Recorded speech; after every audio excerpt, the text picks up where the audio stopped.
change their operations to ensure that they are able to stay afloat. It's all about agility, and we're going to be digging deeper into that and figuring out how banks are working with entrepreneurs and business people to ensure that they do stay afloat. Now, with us here in studio today is Mehul Shah of Omega Apparels Limited. Now, Mehul Shah is a seasoned businessman with years of experience in textile and garment manufacturing. Before the COVID-19 pandemic, Omega Apparels were manufacturing baby wear and uniform and corporate wear for local markets and the East African region. But when the coronavirus struck, they diversified and changed it up and began producing PPE. Now, we'll get into how that has actually changed things and helped them stay afloat. And Isaac Maluki is also with us here in studio. Isaac Maluki is the CEO of Shona EPZ. Now, Isaac has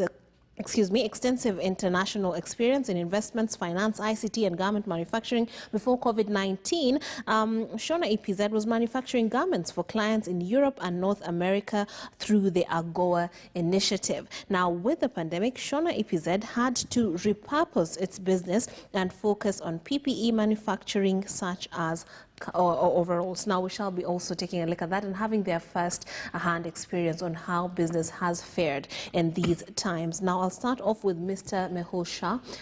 Thank you so much for making the time to join us here in studio. I'll just start off with the simple question. How is business? How has this period treated you as a business person? We are a local garment manufacturing company based in Kenya. All of our products are basically based and sold in Kenya and regional. Our main market was school uniforms, corporate wear, and baby wear. Yes. We do a lot of school uniforms for all international schools and everything. And when the pandemic hit us, most of the schools closed down. Corporates cut down their budgets.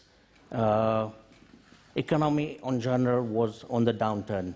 So we had to look very closely to what to do next. The first thing we started was doing face masks. When everybody was supposed to wear face masks in the country, when our president directed that every citizen should wear a face mask, we started very fast with the face mask, and that is how we started. We, on average, currently employ about 300 people, and we had to look work for them.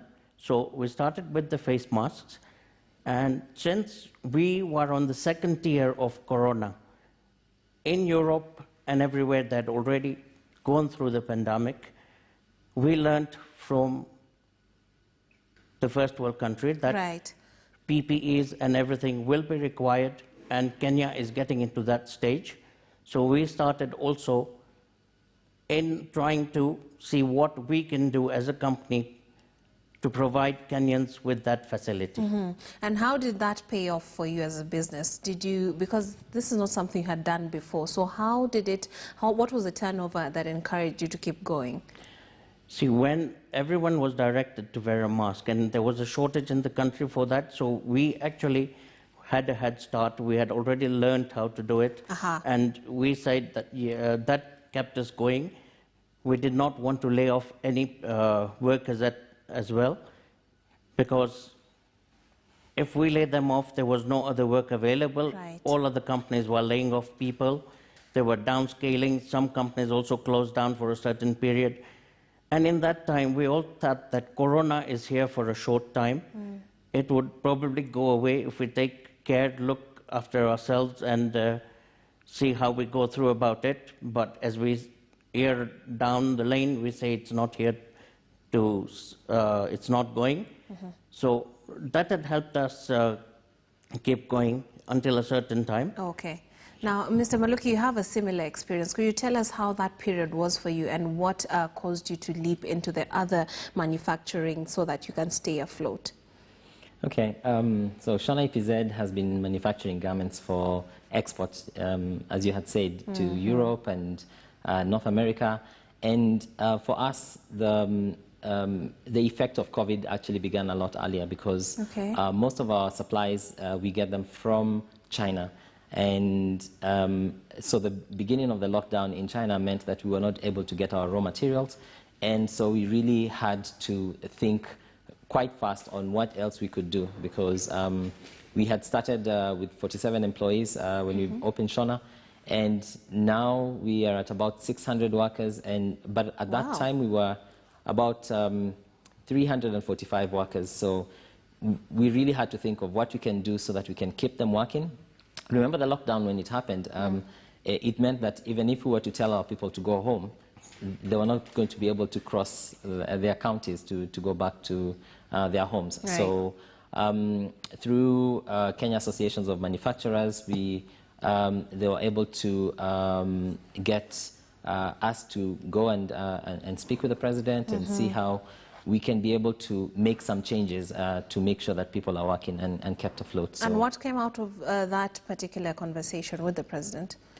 Well, we were allowed now to be able to sell products to the local market instead of, because now the export market had closed.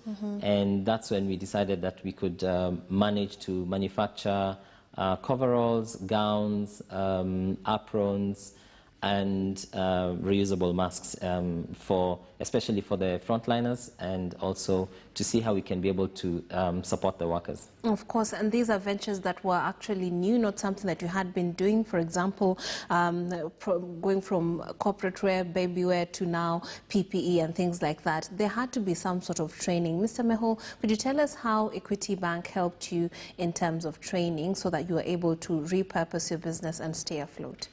So when it came time that Kenya required PPEs in the country, we tried to learn the system. We went to the Ministry of Health as well to ask them that what is required. They told us this is the garments which we require for the PPEs, the coveralls, the gowns, and everything. So we went on a venture to try and make them here. And we succeeded. Equity Bank came in and they came up with this venture that they would procure the PPEs from us and distribute. We're very thankful for that. Right. And we did a big tender for them as well. We did the gowns, the reinforced gowns, and I'm very helpful for them for giving us that opportunity. Okay, Mr. Maluki, talk to us about that training from Equity Bank. What was your experience? Well, it was worth it because we managed to now train our workers on a few of the changes that we needed to do so that we could move quickly towards the production of also the gowns that we were making for the country. We also managed to airlift quite a number of specialized machines, especially the seam sealing machines, so that we can make sure that whatever we were producing had that extra protection on the garments so that we can deliver proper gowns coveralls to the country. So we obviously needed a little bit more training on the use of the new machinery that we brought in. And we were happy that Equity Bank was able to step in and help us in that training process. Okay. Mr. Meho, could you talk to us also on the other ways that Equity Bank actually stepped in to help you in your business? As my colleague said, we also had to bring in machines, the seam sealing from overseas, and that were airlifted as well. The training, they came to our premises and offered us the finance for these machines and everything, and we brought them in. We were amongst the first ones to bring them in. The seam sealing machines, we tried to copy what the overseas products were coming in. Yes. And we managed to do them, and we had Equity Bank support us on that. And on the other side of this, you're manufacturing. So who are your primary clients as you are coming out with these new products? Previously, as we said, that our normal clientele was the local market. We did a lot of corporate uniforms, baby wear, and a lot of school uniforms. And when we started doing this PPE, we did a lot of advertisement as well on local media and that we have started doing this. Initially, we got a lot of inquiries from hospitals and private institutions. and we supplied them a lot of these products as well. Yeah. Mr. Maluki, did you look outside of the country for a source of markets for these equipment and this new product that you're churning out now that your previous area of dependence was not available like it used to be? Yes, we did. We actually managed to, in partnership with USAID, get to speak to clients in the US, but also we looked within the African continent. So we're looking at DRC, Rwanda, Uganda, to see how we could be able to also sell our products to to those regions. And what we've done is that we didn't just want to bring in the machines and then after the pandemic, because the pandemic will, I mean, this will end, yes. Come to an end, and we just didn't want to then now say, okay, now we are stuck with machines and we are going back to normal production. So we're looking at making PPE as a business as usual for us. So we have now a new unit that we are setting up so that we can continue serving the rest of the world with the PPEs that we have been very well learning to manufacture better and better. Okay, and minus the support of a bank such as Equity, how do you think you would have fared during this very difficult time, Mr. Shah? We got a platform from Equity Bank to bring out our produce out to the market. At the moment, we all know what happened with KEMSA, and the government procurement for these items had stopped. So Equity Bank came in with the procurement procedure and gave us the opportunity to manufacture for them. And we also perfected with our items and everything. We also did a few export orders, and they were very fruitful as well. We also do want to keep this line up and supply currently to the Kenyan market and keep that going as well. Okay. Mr. Maluki, where would you have been then without this kind of support? Because I know not every business in Kenya is enjoying that sort of partnership with a bank or financial institution. So what would have happened? Wow. I think it should have been a very, very difficult conversation we would have had to have with the workers because of not being able to buy our raw materials so that we can actually supply whatever we needed. So that support that we got really made a big difference in that we kept our people at work. We were able to get the trainings that was required, and we were able to get the financing that we needed to make sure that we delivered as we were expected. And then, Mr. Shah, with the transition into alternative manufacturing lines, was there a training and certification involved, and how did you go about this? Also, how are you ensuring that quality standards are adhered to, especially when it comes to the new thing that you're coming up with? It's very sensitive, and the people who are using it to actually save lives. So standards are very important. So what are you doing to ensure that these things that you are now churning out of your manufacturing lines are up to par? That is very true. Standards have to be maintained. Since we're making this PPEs, it's part of healthcare, and care has to be taken that it has to be made in a very good environment, and the use of these items is going to these hospitals and all health institutions. From before, quality and all the standards has been the motto of our company. We do manufacture a lot of high-quality items, and the same was attributed to the PPEs. We maintained the same standard of standards. We had a visit from Ministry of Health as well, who came and taught us that this is the conditions that these items have to be made under.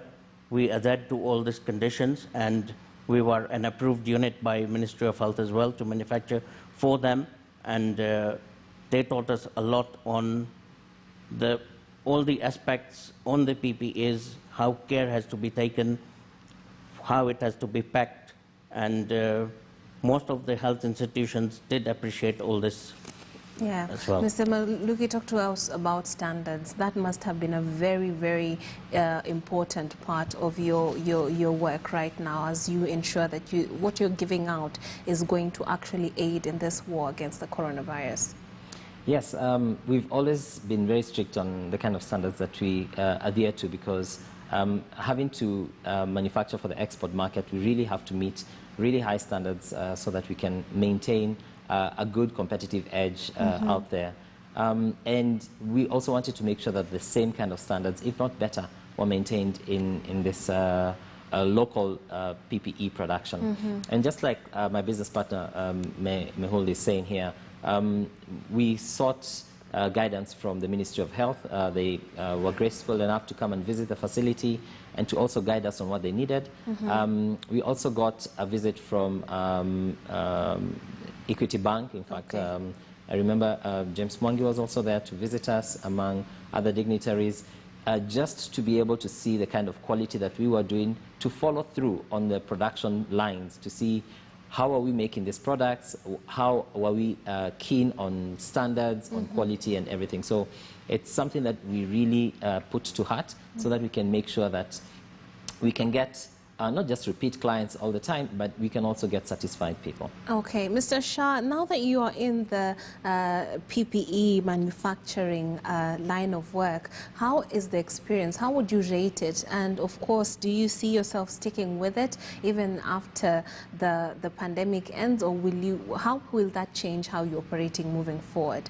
It's a very good experience. We went through a lot. Every time we tried to perfect the operations that we were going through and keep up the good standard of the products which we were making. Going forward, definitely we want to stick to this line, as most of these items were previously imported into the country. Yeah. This pandemic has taught us that Kenya can produce all these items here. We do not need those items to be imported into the country. And we have proved that the standards which we can maintain here and the quality of the products which we are making here locally can equally compete, and the standards and the quality-wise, with the products which were imported from abroad. Okay. And Mr. Maluki, would you too still feel confident enough that this is a line of manufacturing that you would like to stick with? And of course, what is the scope and of operations and distribution right now? Well, we are still manufacturing some PPEs and delivering to around the country, thanks to the support that we're getting from the Ministry of Health, religious institutions like the Church of Jesus Christ of Latter-day Saints, and other NGOs who are still placing orders with us. And that means that there is an importance in trying to make sure that we maintain this line of production. So we're not looking at closing this even after the pandemic. We're looking at maintaining it for the future, and also to see how we can be able to scale it so that we can export to the region and hopefully also Europe and America. And I'd like you to comment also on that element that Mr. Shah brought up of Kenya being able to manufacture and produce good quality products. What do you think the future holds in terms of that? Well, that's an amazing thing, because it means that the rest of the world can depend on our quality, and we can start building that line of manufacturing. It basically means more people will place orders with us. It means that we will keep more people at work, and that will just build up on our manufacturing, on their manufacturing agenda, and it's just an exciting space right now. Okay, Mr. Shah, if you compare Kenya to other countries in the region, where would you rate us or rank us in terms of our manufacturing potential and at the same time the direction that we are taking right now? I would also always say Kenya has been upfront with all its neighboring country. We are much ahead in knowledge, technology-wise, and I would say the workforce we have here is very, very talented. That's why I would say we are much ahead, and we would like to be in that position going forward. Okay. Mr. Maluki, I'd like you also to point out, perhaps if you're listening to our previous segment, we talked to the young people who are suffering in the entertainment sector. Youth are unemployed right now, many of them with very good qualifications. So when you look at this space of manufacturing, what would you say to young people who might not have noticed that there is a gap that could be filled in if they venture into this sort of business? Well, the manufacturing space is so untapped. I mean, we are not even providing 1% of America's garment demand per year, right. Let alone thinking about Europe or the rest of the world. So the opportunities, the potentials are amazing when we are thinking about setting up manufacturing spaces. And it doesn't have to just be garment manufacturing. There's a lot in manufacturing that people can be able to go into. Paper clips, glasses, I mean, anything.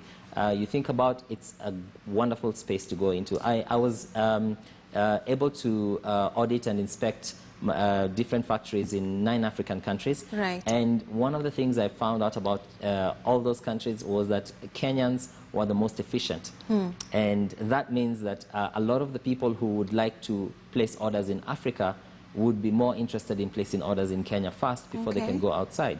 So that opportunity is already there, and we should really tap into that. Okay. And Mr. Shah, from your perspective, what is the future of manufacturing in Kenya, and how can banks and financial institutions step in to support manufacturers such as yourself? Manufacturing in Kenya is here to stay. We are on daily basis improving our standards and our qualities, competing with products which are brought in from abroad. We're trying to adapt, and as we say, buy Kenya, build Kenya. That is the motto which we want to follow. What I would like to want our banks and financial institutions is that give us a loan, or the government or anything, to expand our facilities, to buy modern machines, to compete with abroad, to bring in high quality machines and everything. We would like to have loans at subsidized rates. Okay, okay. Mr. Maluki, what, in your opinion, then, is that are ways that banks can actually step in to ensure that very bright future that you just painted earlier on, and make sure that young people, manufacturers, can now be able, or very well facilitated, to step into the gap and buy and enable us to buy Kenya and build Kenya? Well, I'd urge banks to actually visit the Asian community, from China to the other countries, and benchmark on what the banking industry is doing on that side, because they are putting a lot of their money into financing startups, so long as it's manufacturing. And that's something that is not really happening here yet, and it should. And if they go there and find how they can be able to finance manufacturing space, you'll see a great dynamics in changes in terms of how these factories can be able to grow in this country. Okay. Mr. Shah, you've worked with Equity Bank. What is it that this bank is doing that other banks are not doing, that is making it easy for people such as yourself, and of course the smaller business people, to work very well and stay afloat? What is it about Equity Bank? Because you often hear that it's the people's bank. So what is it about Equity that stands out to you in terms of how they relate with the business community? As we say, Equity is the people's bank. They have started from there. They have been on the ground roots. They have started with the complete ground level. They've understood what the ground level people require, and I appreciate that what effort they are doing is very commendable. In what way does this translate to you, Mr. Maluki, the People's Bank? How have Equity, how has the Equity Bank related to you in a way that made you feel like they are listening to your needs and working with you hand in hand to ensure that you secure a very good business future? Well, they are indeed the listening and caring partner. Okay. And when I say that, I mean they have actually come to us and just listen to what we need and see how they can make that particular challenge that we bring to them a solution. We like that because I remember in the first few months of 2020, when there was nothing that we were doing. It was a time when we were just basically preparing, manufacturing, testing, and seeing what to do. We still needed to keep our workers in place. Right. And Equity Bank stepped in and said they will be able to finance us to pay the salaries for the workers during that period as we wait to get our orders and then pay them back. So that was a really good thing. I like the way they sit down, they listen to our challenges, they make it a solution. Absolutely. Mr. Shah, have you also seen this sort of leniency in terms of them coming and trying to understand some of your challenges? And what example would you give of how an Equity Bank actually came in, saw a challenge, you explained yourself, and they were able to work with you through it? Definitely. They are very willing to listen to what we required. And initially, as Isaac put in, we had no idea on how to go about the things. They came to us. We sat down with them, and we did an example I would put in, that the machines that we required to bring in, we asked them that we need finance for this machine, and they gladly gave us that finance, and we had the machines brought in very promptly.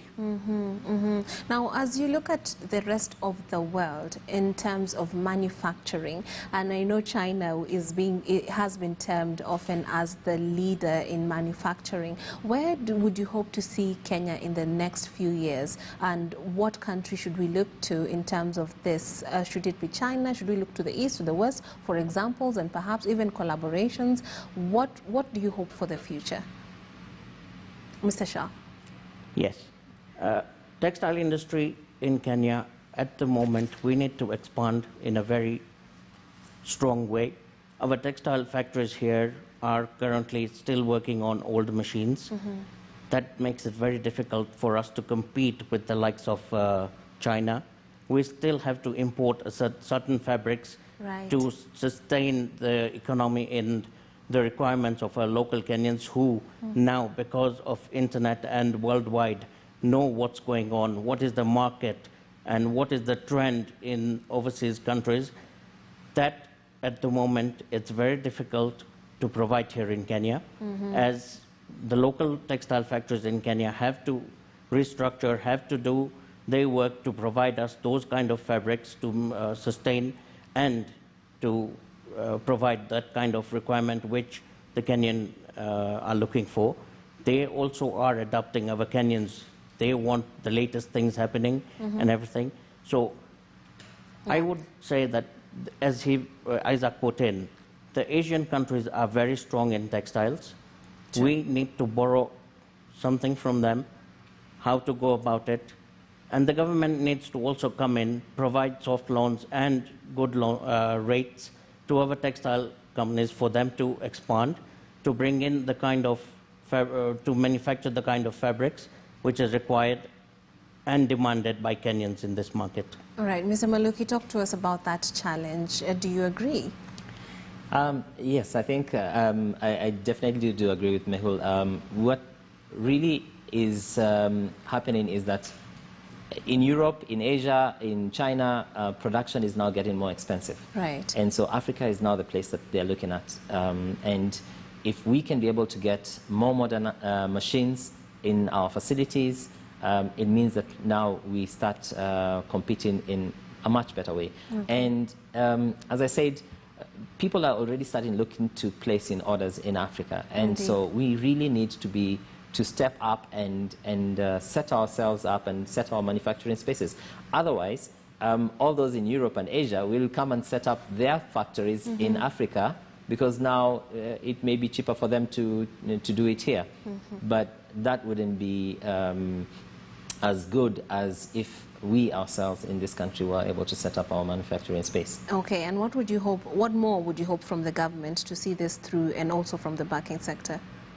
For the government, I would request if they can be able to give us more concessions in terms of making it less expensive to manufacture here. I mean, our electricity cost is one of the highest in Africa. You know, we have some taxes that we can also get benefits on, and that will give us a competitive edge whenever we are pricing to the rest of the world.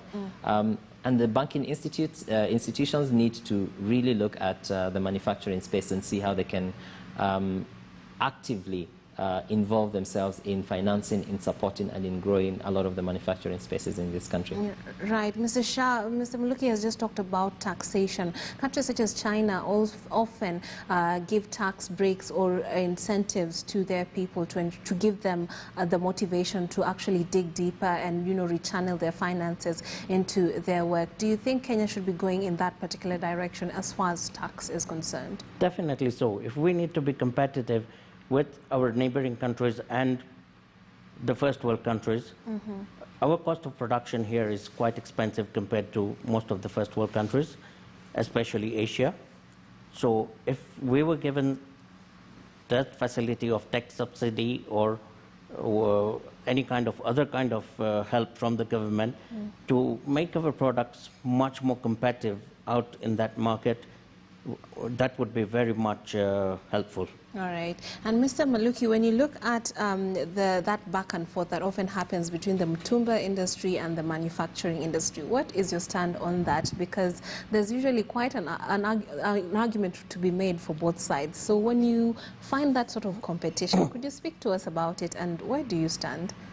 Well, on our side, we don't see the Mitumba space as competition in any way. Okay. And that's because we believe that with what we are manufacturing, we can be able to work with them and they can start sourcing some of the things that they import from us.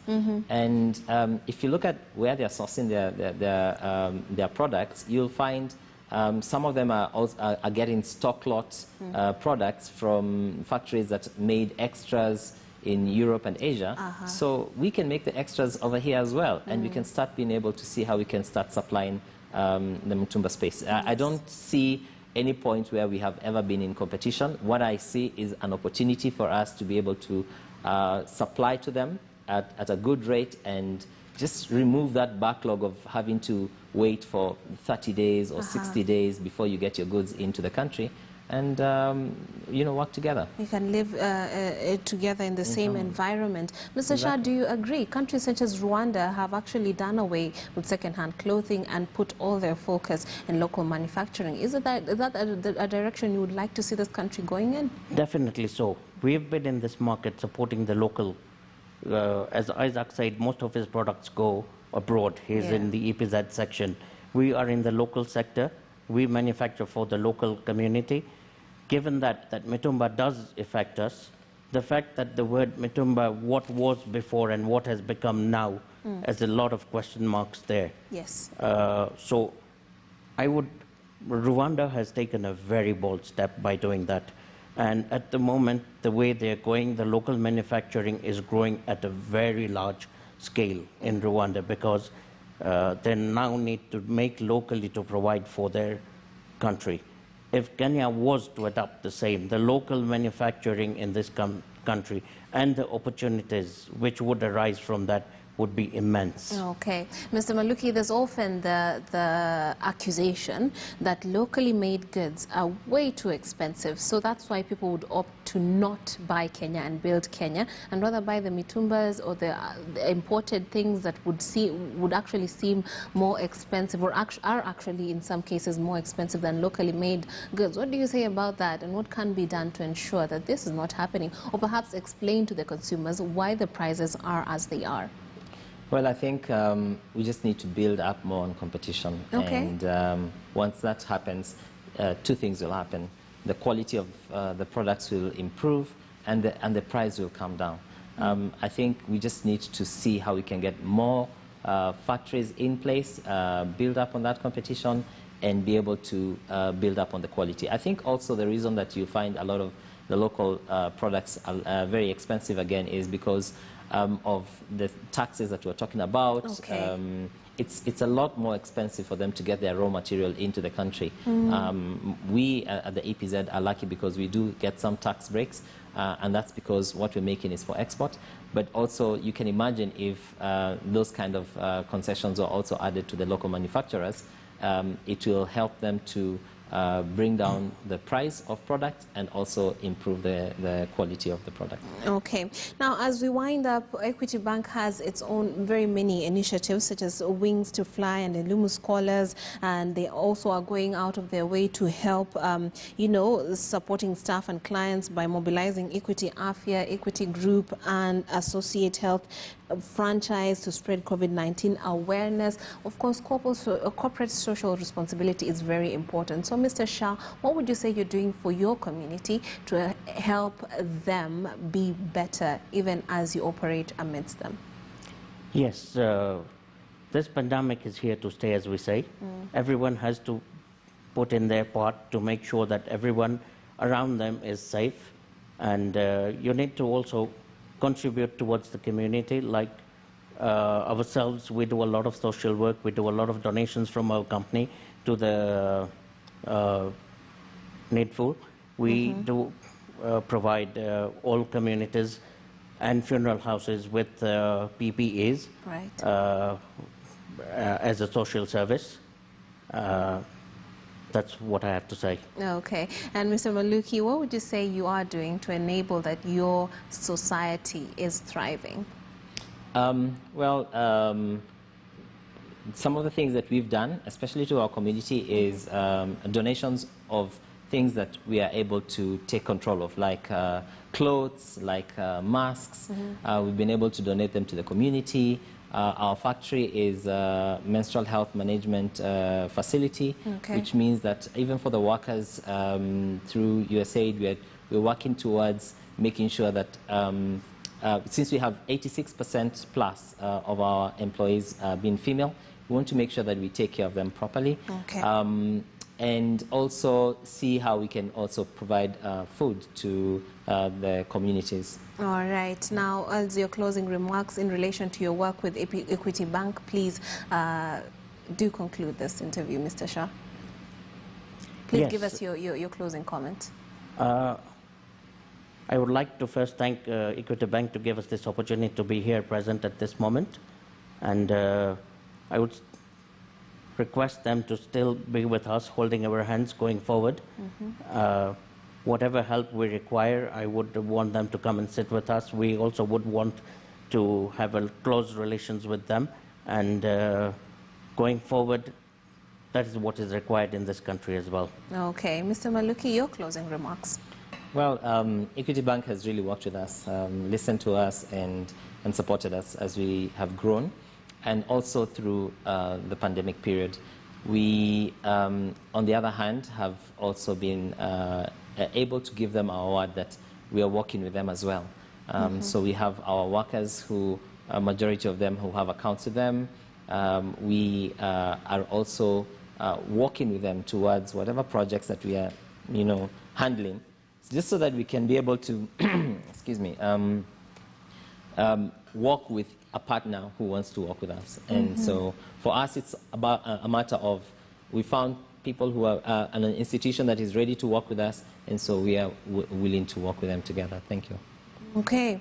Okay, thank you so much. Mehul Shah is of Omega Apparels Limited. Mehul Shah is a seasoned businessman and with experience in textile and garment manufacturing. He had to be agile and transform his business into a PPE manufacturing plant for coveralls and medical gowns. Isaac Maluki, CEO Shona EPZ, is also has also extensive experience in investment and finance, ICT and garment manufacturing. He too had to have his organization transform operations from what he was doing into, PPE manufacturing and bring out such things such as coveralls, because this period has required quite a bit of agility and so that they can remain afloat. Thank you so much for making the time to join us this morning, gentlemen. And on that note, I'd like to thank you too for joining us this morning. Stay tuned to KTN News for more news, updates,